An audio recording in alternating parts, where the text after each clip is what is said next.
Hi guys, Tule here, and this video was inspired by some of my former CELTs and the conversations that we had with them. And basically, it all comes down to them finishing CELTA and then not really being sure of what their career options are.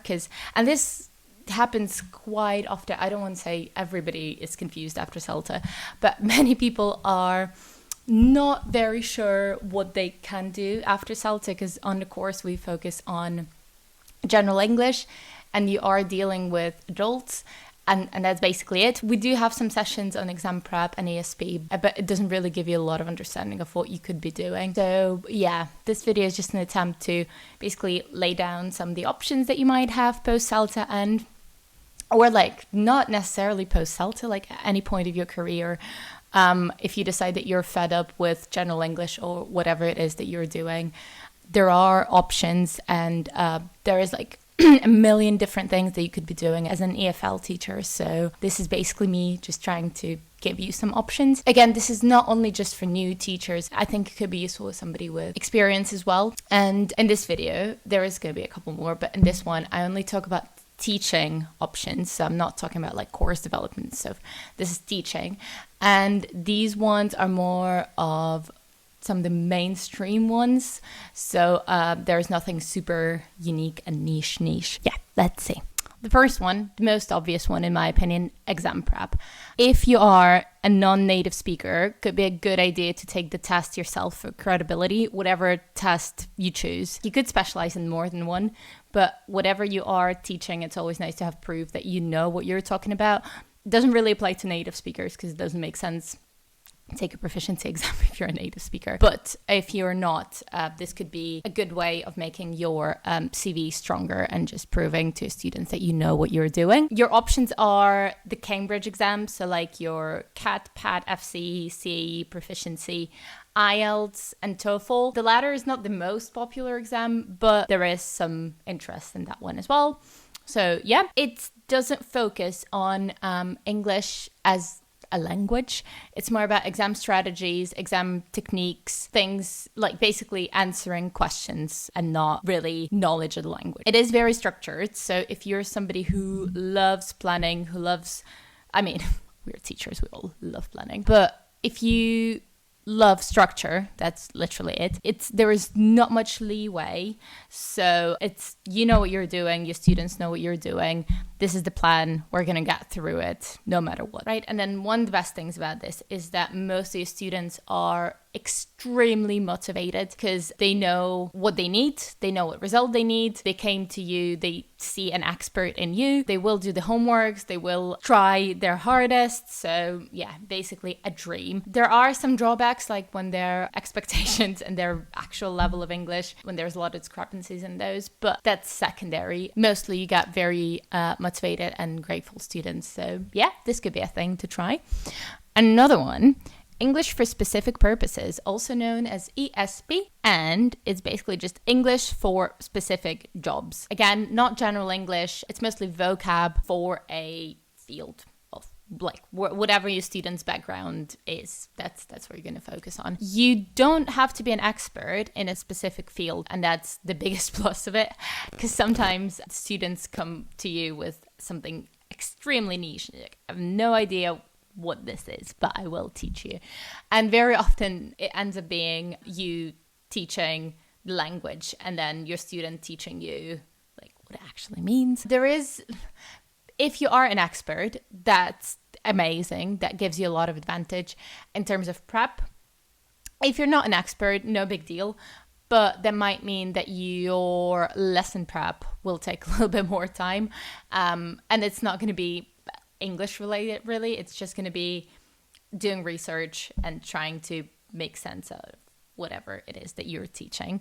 But then again, you can use your students to help you explain what it is. So the levels, you're not going to do this with elementaries. Usually they need to be quite confident with grammar because again, ESP is mostly vocab and functions.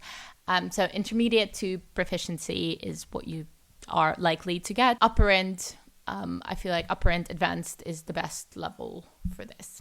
Options are legal, business, aviation, medical, engineering, hospitality, tourism, whatever. And the best thing about this is that if you have a specific interest, there's likely a student with that need, so you just need to find them, but they do exist somewhere. So yeah, that's an option. Another one is English for academic purposes, or EAP. This is basically university prep. It's mostly students from abroad who came to the UK or the US or whatever English speaking country there is, or maybe not even an English-speaking country, but if they are studying in English and it's not their L1. So you help them with writing essays, you teach them how to do it, reading academic texts, prepping and delivering presentations. So basically, you help them do university and learn, because they might be fine with general English, but their style is a bit off, or they lack reading strategy. So it's that sort of thing. Very often, universities and colleges hire people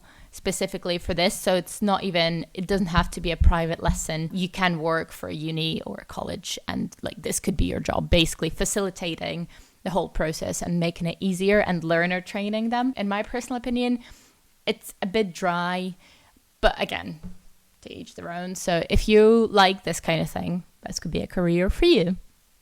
Then young learners, obviously. This is the one where you either love it or you hate it. Yeah, basically it takes a specific kind of person to enjoy doing young learners. A lot of us in a lot of countries, you don't really have a choice. Like when I was teaching in Ukraine, it wasn't a question. Like you were teaching YLs, and then if you're lucky, you'd get a couple adult classes. And it's the same if you go to certain Asian countries like in China or in Vietnam. So yeah, you should be ready for this. But then again, some people choose this as their niche and they specialize in it and they love it. Many colleagues who are YL experts, and it's, in their opinion, it's the best thing you could be doing. So yeah, we listen and we don't judge, The first thing you need to know, CELTA will not prepare you for this. I don't know if this, like if CELTA and YLs could be any further away than they are. This was my big mistake after CELTA, assuming that I could do anything, which I could do a lot, but not teach YLs. So if this is something you're interested in, and especially if you don't want to be dealing with adults, you might also want to look into something else, a different certification, a different course, like a teacher training course. So IHCYLT could be an option. I did this one the year after my CELTA. The best decision ever. It's basically CELTA, but a lot more chill. So it's 4 weeks. You do 2 weeks with kids, 2 weeks with teenagers. And again, it's like input, teaching, feedback, lesson planning, that kind of thing. You can do it online nowadays. If you are interested in YLs, yeah, thank me later. Your options are, age-wise, very young learners. So those are like preschoolers. And then like older kids, then you get preteens who are like 12-ish, 11, 12, and then teenagers. Again, your options in terms of content, unlimited. So could be general English, could be exam prep, could be EAP if they are about to enter uni and they have some time and they want to prep. So yeah, basically it's more about the age than it is about the content. So because there are options you could choose. You could do CLIL as well. I didn't include it on the slide, but it could be an option. So yeah, if that's something you could be interested in, check it out. Maybe it's something for you. Then you get pronunciation and accent coaching, which is, yeah, that's what it is. So you don't really deal with content that much. You don't really, you're not teaching the language. It's just the technical thing of getting the sounds right, getting the intonation right, whatever. The good news is you don't have to be a native speaker. You have to be extremely good at what you're doing, and you need to know the mechanics and the science behind pronunciation and whatever accent you chose to focus on, but you don't have to be a native speaker. I know a lot of non-native speaker teachers who do this and they're very successful and very happy with their choice. So levels wise, again, because you're not teaching English as such, intermediate to proficiency, but again, you might get an occasional elementary who's interested in this. So yeah, it's each individual case could be different. You do focus, as far as I'm aware, you do focus on a specific accent. So you choose like American, British, neutral, is also a thing, and you basically just train them to do that. And yeah, like I said, no general English content could be integrated. Again, makes more sense with lower level, but then again, for lower level, I wouldn't necessarily tell them to focus on prompt. So it's like, yeah, it's basically nobody says that you cannot integrate this into your general English course. So there is that. Again, it is very technical and it could be dry, but then again, could be very fun. So if you are into phonology and that sort of thing, yeah, go ahead. So those are the 5 more obvious things that I could come up with. But I'm also going to make a video about something that's only now emerging. So like AI things and those kind of niches. And yeah, and then I might do something on like non-teaching niches, where like, what are your career options if you know that you don't want to be in a classroom but you want to deal with EFL in general. So yeah, we'll look into that. It's on my list. So yeah.